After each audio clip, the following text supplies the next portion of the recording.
감사합니다. 이 자리에 모이신 우리들은 예수 믿는 사람들입니다. 우리 하나님을 믿는 사람들이지요. 우리의 공통된 소원이 하나 있다면은 이왕에 믿을 바에는 나도 믿음 생활을 잘하고 싶다는 것일 겁니다. 왜냐하면은 믿음 생활을 잘해야 하나님께서 기뻐하시기 때문입니다. 할렐루야. 우리가 믿음 생활을 잘해야 하나님께서 함께 하시고 우리를 도와주시고, 하나님께 도와주시면 우리 사명 감당도 잘할 수 있고 우리의 소원도 이루어질 수 있기 때문입니다. 할렐루야. 자, 그러면 어떻게 해야 우리가 믿음 생활을 잘할 수 있을까요? 오늘 본문의 말씀을 보니까 6절에 이런 말씀이 있습니다. 경건은 큰 이익이 있느니라 그랬어요. 이 말은 믿음 생활에 큰 이익이 된다 그랬는데, 어떻게 하면 믿음 생활에 큰 이익이 되게 신앙생활을 잘할 수 있는가 했더니 말씀 보니까 어떤 마음이 있으면 그래서요, 자족하는 마음이 있으면 그랬습니다. 그러니까 자족하는 마음이 있으면 신앙생활을 잘할 수 있다 하는 것입니다. 한번 따라합시다. 자족하며 사는 것이 신앙생활을 잘하는 것이다. 여러분, 그런데 이 말씀을 시작하는 처음 말씀을 보니까 자, 무슨 말로 시작을 하는 거죠? 그러나로 시작을 합니다. 여러분, 그러나 이 말을 우리도 자주 하잖아요. 글을 쓸 때나 아니면 말을 할 때 그러나라는 말을 하는데, 이 말을 언제 사용하느냐 하면은요, 지금까지 한 말과 이제 하고자 하는 말이 반대가 될 때 그러나 하면서 말을 하게 되는 거지요. 그래서 이 그러나를 반의 접속사라 이렇게 말합니다. 반대되는 뜻을 연결해 주는 말이다, 그런 뜻이지요. 예를 든다면 이렇습니다. 작년에는 교회에서 새생명 축제를 한다고 했어도 예비신자를 작정하지도 않았습니다. 그러나 올해는 하면 된다 할 수 있다는 말씀을 듣고 3사람이나 작정했습니다 라는 거예요. 작년에는 안 했는데 올해는 한 거 다르잖아요. 반대적인 말을 할 때 그러나 그럽니다. 요즘 건강에 좋지 않아 병원에 다니느라고 몸이 피곤하다. 그러나 몸이 약해지니 하나님을 더 가까이 할 수 있어서 마음은 편하다. 반대되잖아요. 몸이 약해졌다. 그래서 몸이 피곤하다.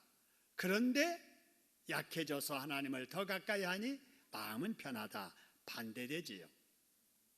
이처럼 그러나라는 말은 앞뒤 내용이 다를 때, 반대될 때를 이어주는 접속사인데, 6절의 말씀 아까 간단히 말씀드린 대로, 자, 경건에 유익하고 믿음에 유익한 삶에 대해서 6절이 설명한다면, 그러나 앞에 6절 앞에 있는 말을 우리가 보지 않아도 신앙생활에 유익하지 못하고 손해되는 말을 했구나 하는 것을 우리가 짐작할 수 있겠지요. 여러분, 그러면 구체적으로 우리의 믿음 생활에 손해되는 것은 어떤 생활일까? 6절 앞에, 그러나 그 앞에 있는 3절에서 5절 말씀 보니까 이렇습니다. 우리가 믿어도 바른 교훈을 받아야 되는데, 바른 교훈을 받지 않고 다른 교훈, 이단 사상을 받아서 신앙생활을 하면 손해가 된다, 그런 말입니다.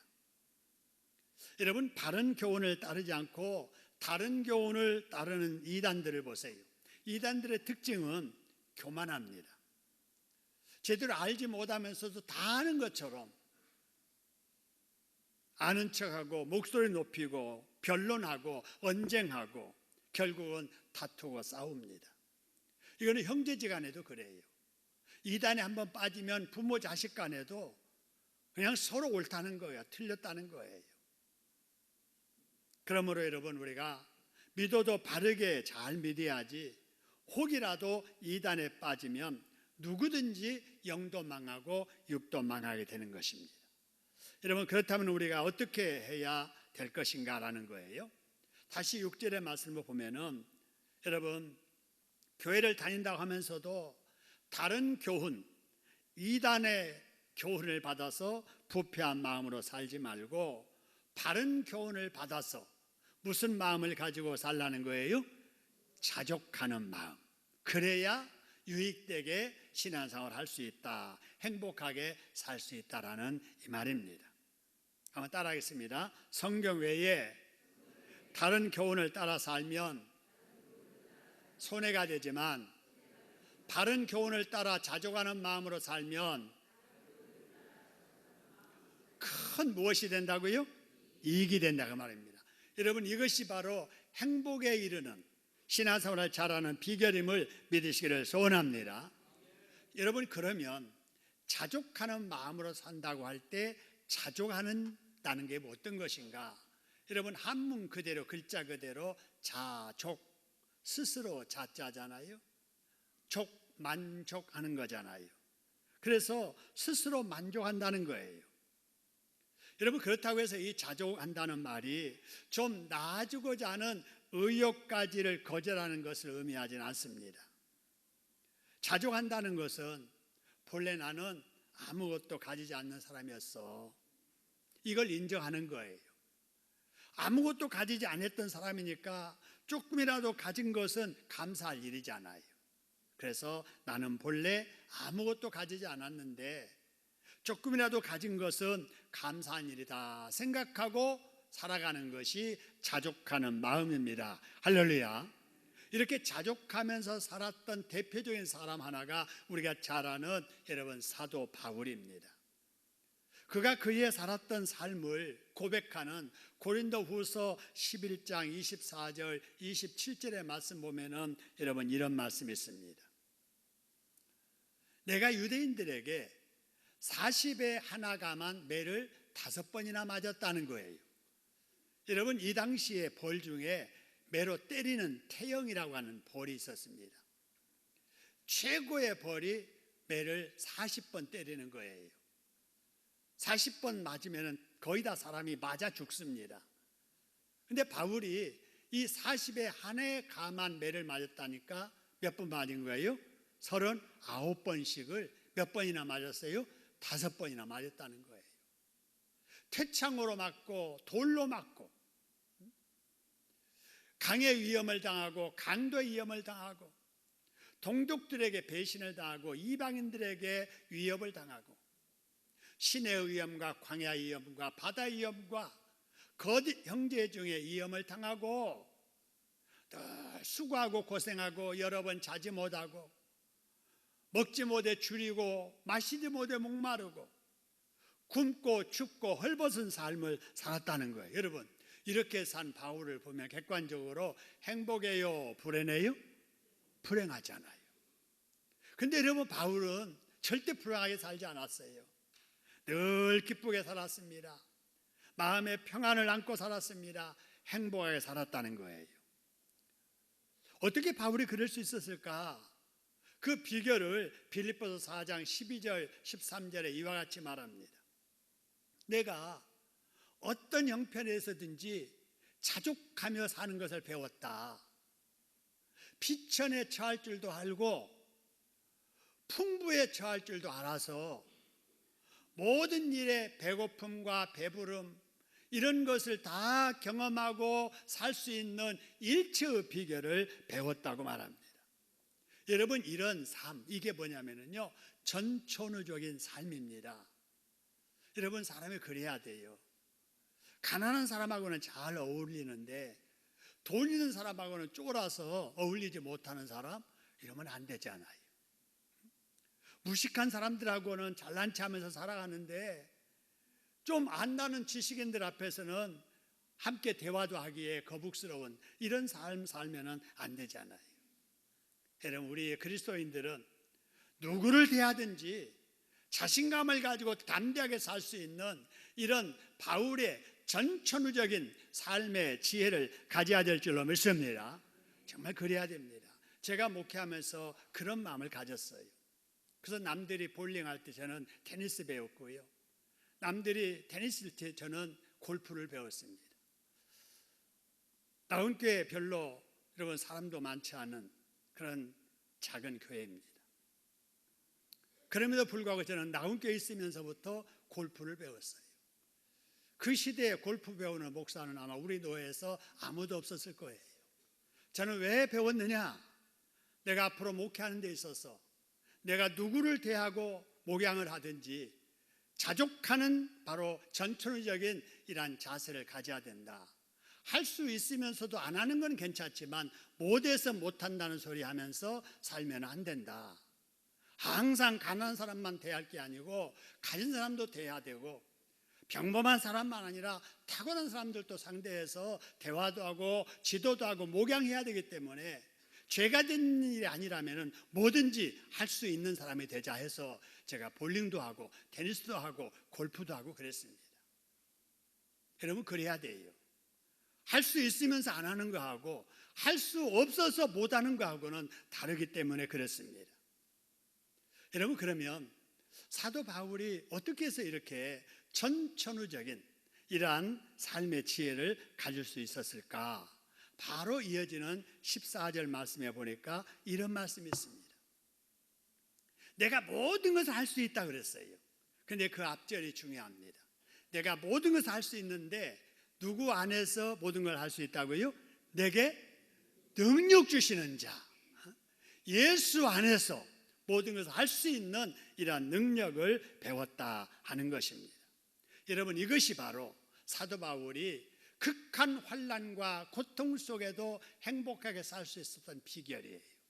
여러분 저와 여러분들이 사도 바울의 이런 삶의 행복 비결을 배울 수 있기를 주님의 이름으로 축원합니다.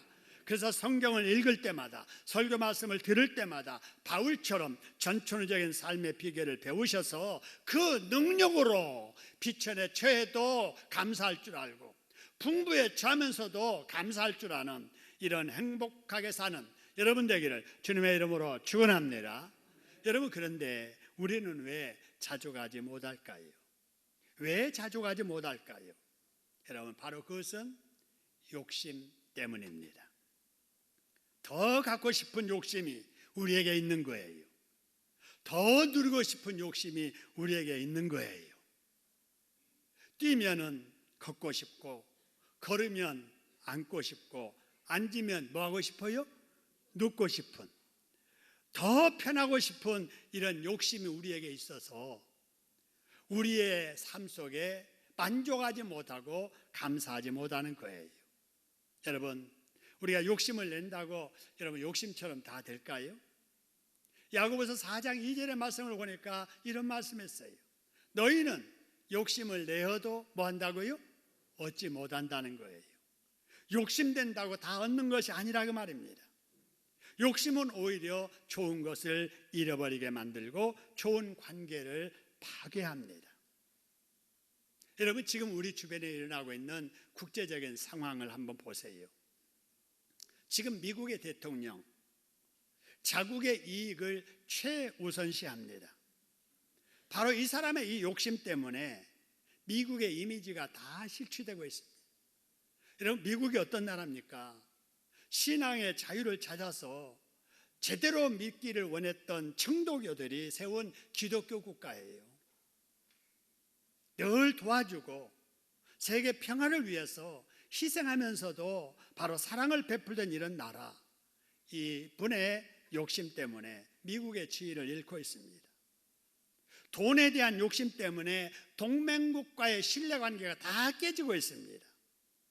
돈에 대한 욕심 때문에 세계 최강의 국제적인 리더십이 이뤄지고 있고 국제적인 협력관계도 잃고 있습니다.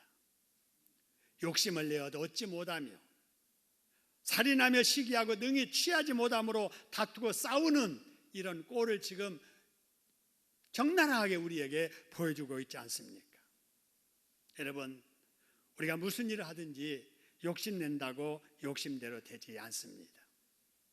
오히려 욕심을 내려놓을 때 내 하는 일이 잘 된다는 것이 얼마나 자주 경험되는지 몰라요. 제가 아까 골프 얘기를 했는데 그렇다고 제가 한국에서 골프 치지 않습니다. 딱 한 번 가봤는데 우리 교회 부임하고 나서 골프 치시는 두 분의 권유에 따라서 한번 가봅시다 해서 따라갔습니다.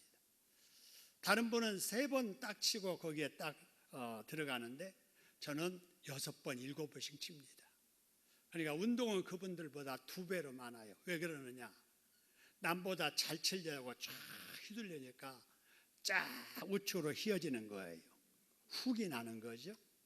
또 힘줘서 치니까 왼쪽으로 쫙 휘어지는 거예요. 그러니까 엉뚱해서 떨어진 것을 또 제자리에 올려놓으려고 치다 보니까 이리 가고 저리 가고 이리 가고 저리 가고 하면서 운동을 많이 하는데 점수는 안 올라가지 않아요.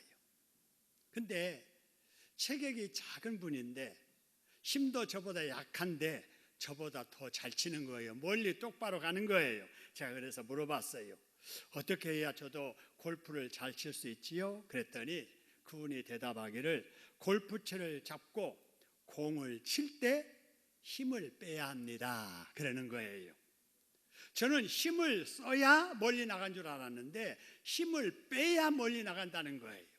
자기도 처음에는 그걸 모르고 힘써서 하려고 하니까 더 안 됐는데 누가 그래서 힘 빼려고 노력하기를 3년 했더니 힘 빠지면서 이제는 잘 친다는 거예요. 제가 그때 깨달았기를 운동도 뭐 빼야 잘한다? 힘 빼야 잘한다. 탁구도 마찬가지예요.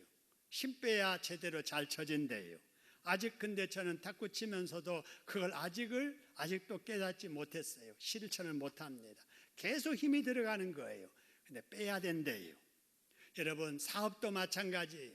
욕심낸다고 사업이 잘 되는 게 아니에요. 욕심 내려놓아야 됩니다. 여러분 식당에 가서 음식 먹는 분, 이 주인이 재료값 아껴서 돈 벌려고 하는지 아니면은 재료를 풍성하게 주어서 맛있게 잘 먹고 가려고 하는지를 금방 알아요. 그래서 그런 집은 또 가지만 이 사람 재료값 아껴서 돈 벌려는 욕심이 있구나 생각하면은 가고 싶지 않잖아요. 여러분 신앙생활도 마찬가지예요.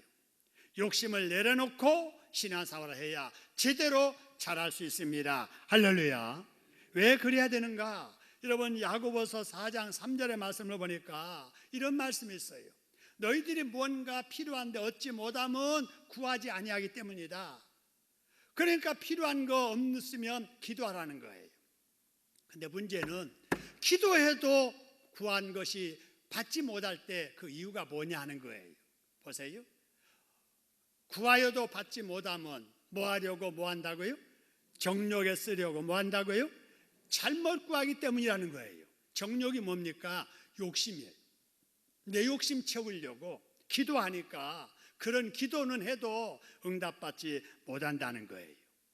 여러분 우리가 응답받는 기도 생활을 하려고 해도 욕심을 내려놓아야 된다는 겁니다. 할렐루야.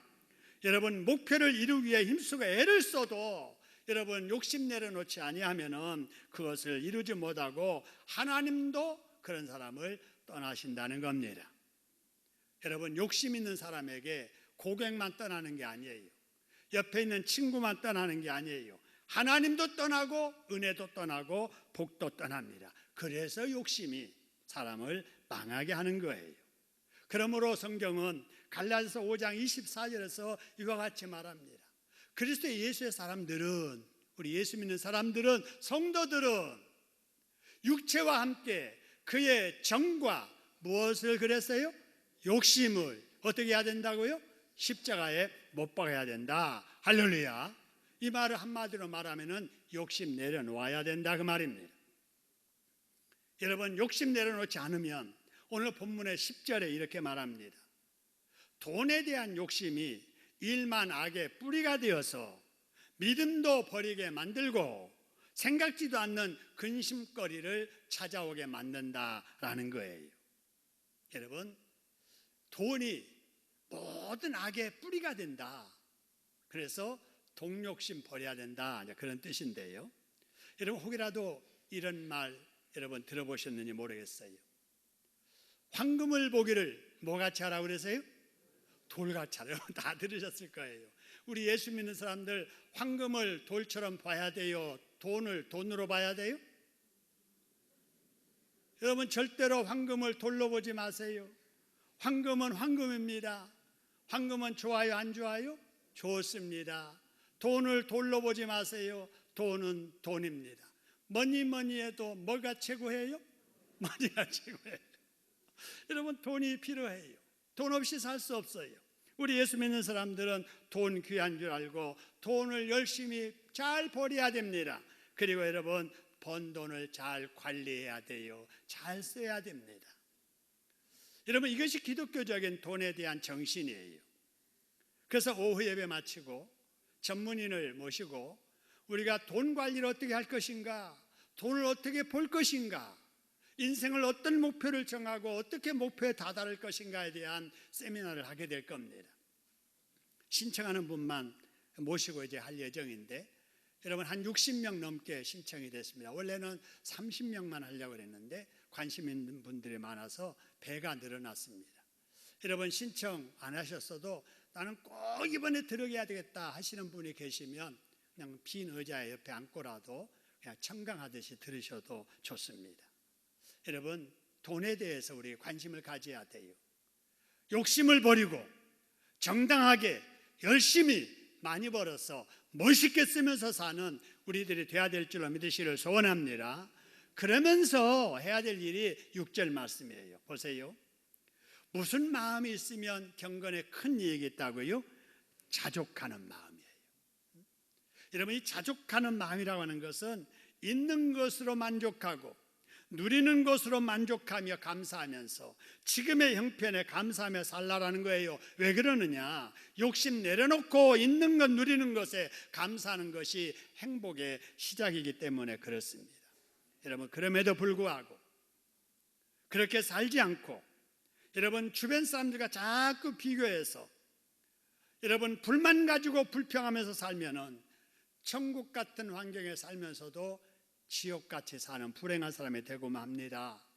여러분 정말 그런지 여러분 그림을 한번 보시기 바랍니다. 여기 그림이 6가지 그림이 나오는데요. 자, 번호를 붙인다면 위에 맨 왼쪽에 여러분 병원에 누워있는 분, 몸이 아파요, 병 찾아왔어요, 누워있고요. 그 다음에 분은 걸어 다녀요. 그 다음 분은 자전거 타고 다니고 그 다음 분은 새 차는 아니지만은 중고차, 내 차 마련해서 끌고 다녀요. 그 옆에는 아주 좋은 중형 세단차가 가고요. 그 옆에는 헬리콥터가 날아가고 있습니다. 여러분 한번 보세요. 어떤 사람이 가장 행복할 것 같습니까? 어떤 사람이 가장 행복할 것 같아요? 대답을 해봐요.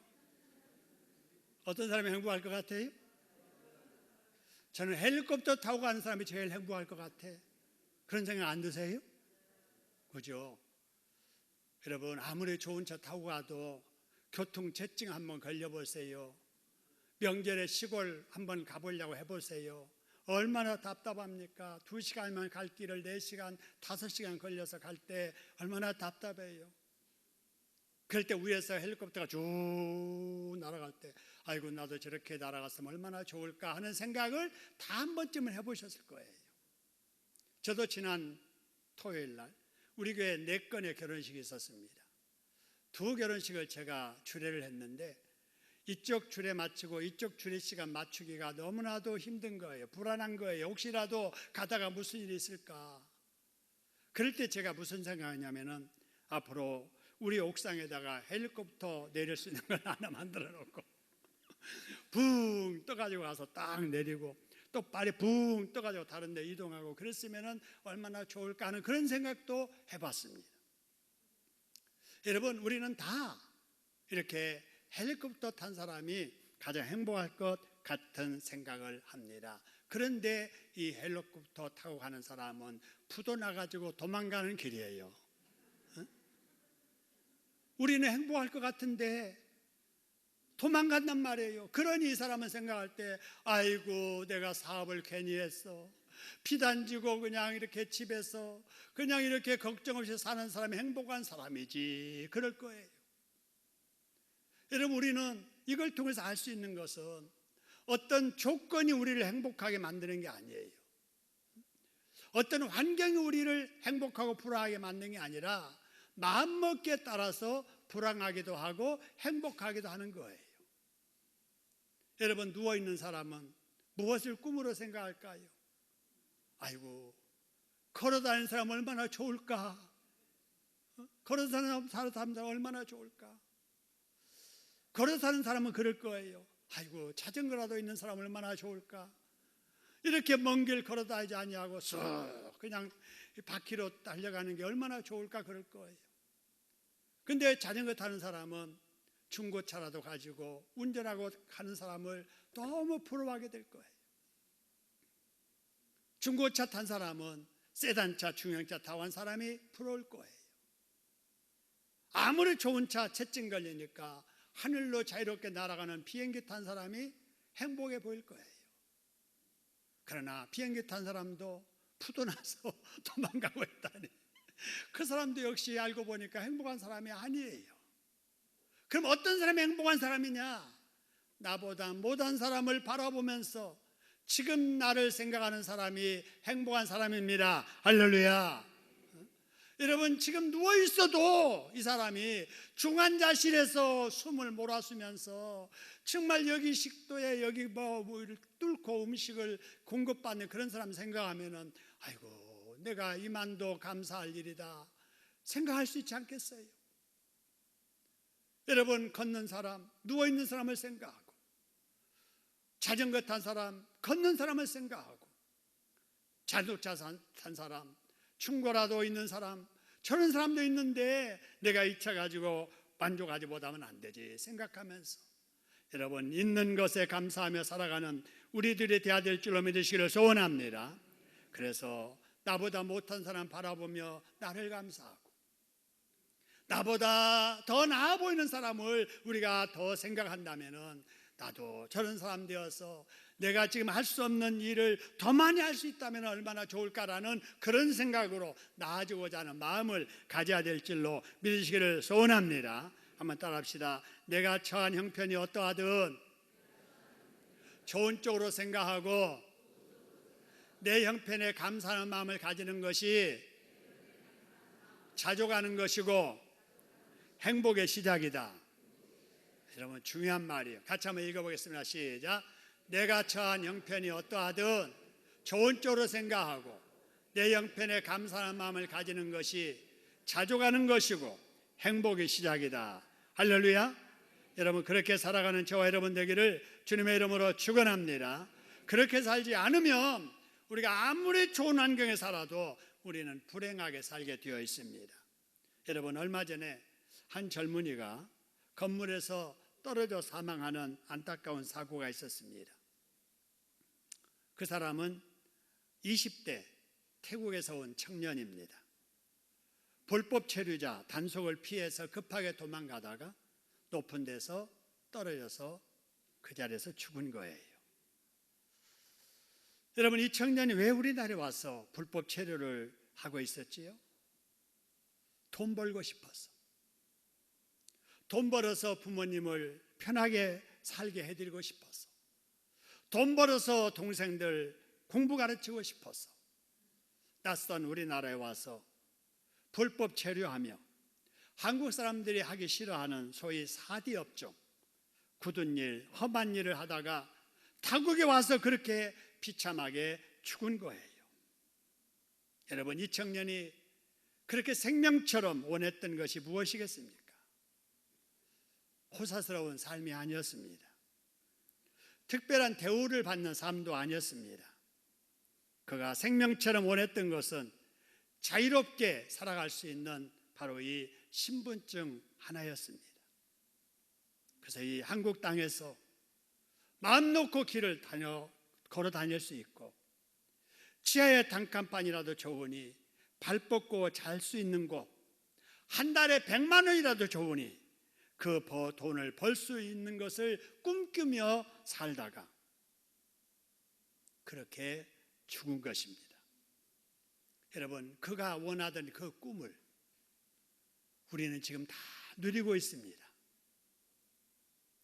그가 원하던 꿈 같은 상황을 우리가 지금 다 누리고 살고 있잖아요. 여러분은 대한민국 국민인 것에 대해서 감사하며 살고 있습니까? 그가 그렇게 생명처럼 여기던 이 신분증, 여러분 운전면허증, 주민등록증 가진 것에 대해서 귀하게 생각하고 감사하십니까? 여러분 발 뻗고 잠잘 수 있는 곳이 있음에 대해서, 그래도 마음대로 자유롭게 어디든지 걸어 다닐 수 있는 것에 대해서 감사하고 계십니까? 누리는 그것을 복으로 알지 못하는 사람은 불행에 시작하는 거예요.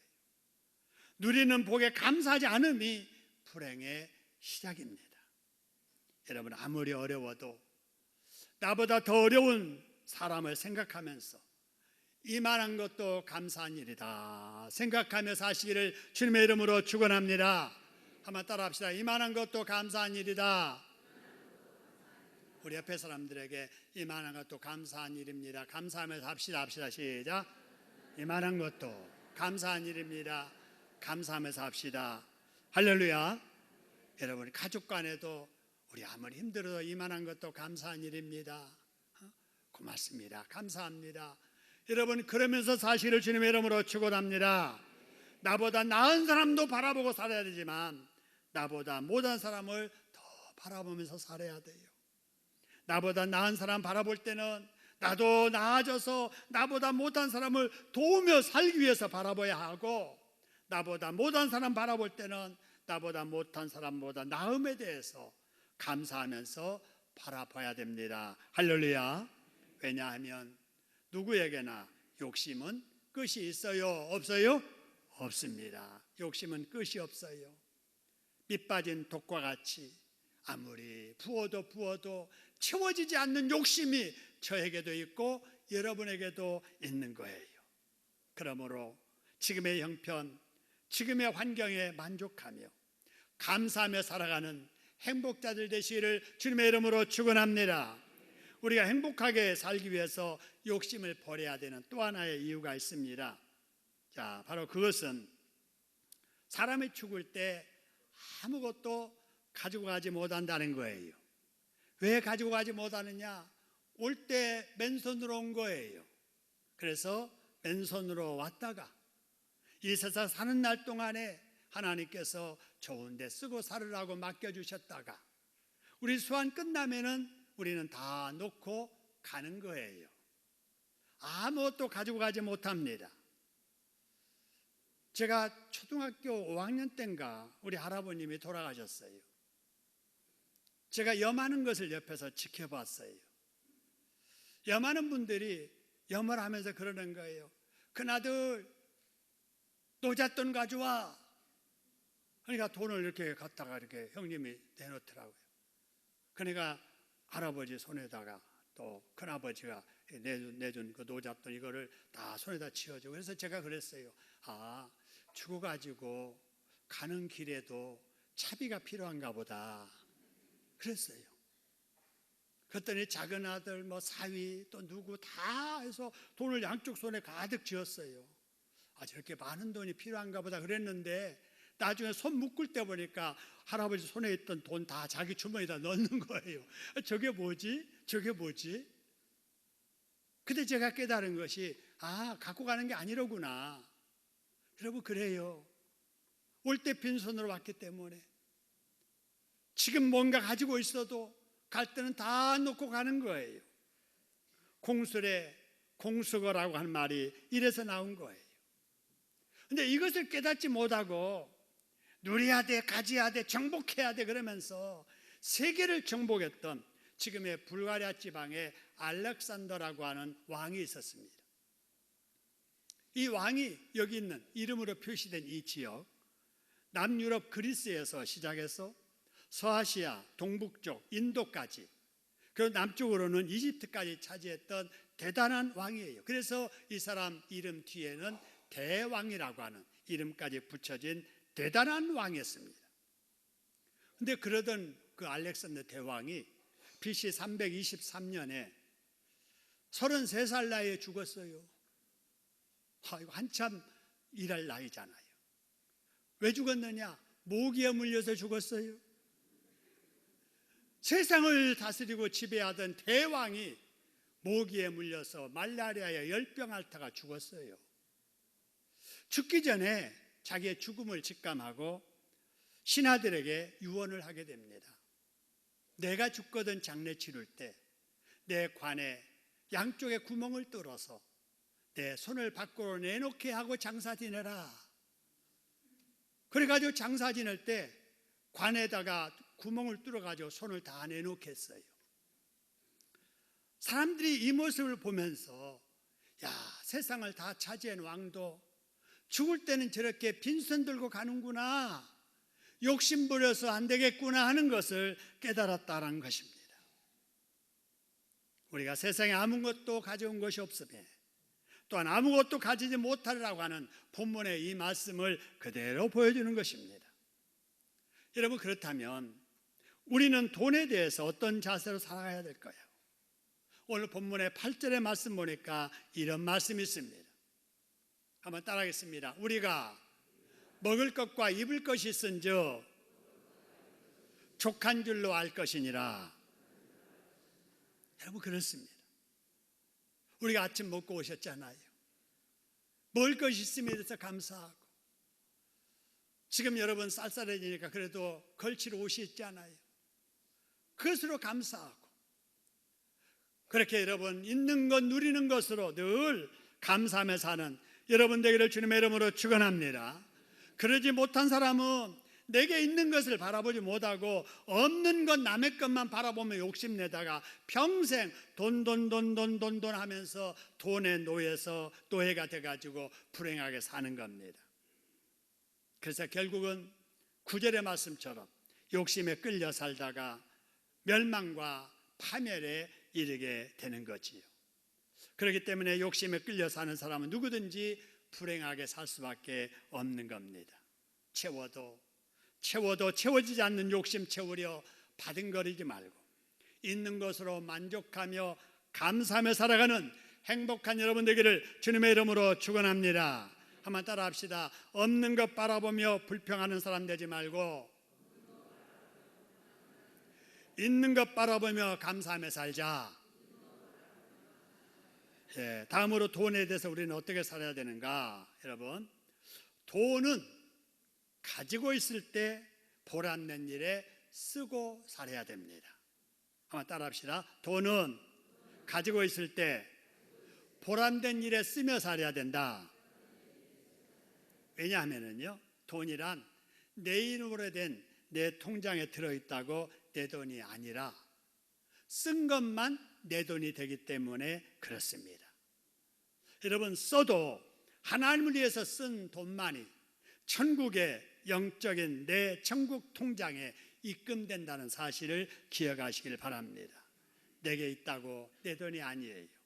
살아있을 때 하나님 기뻐하는 일에 쓴 것만 내게 되는 것입니다. 그러므로 내게 있는 것이 얼마든 살아있을 때 하나님께서 기뻐하신 일에 쓰면서 감사하면서 살아가는 행복한 저와 여러분 되기를 주님의 이름으로 축원합니다. 우리 한번 통성으로 기도하겠습니다. 하나님, 그렇습니다. 족한 마음 가지고 있는 것에 감사하며 하나님 기뻐하는 일에 사용하면서 살게 해달라고 한번 통성으로 기도하겠습니다.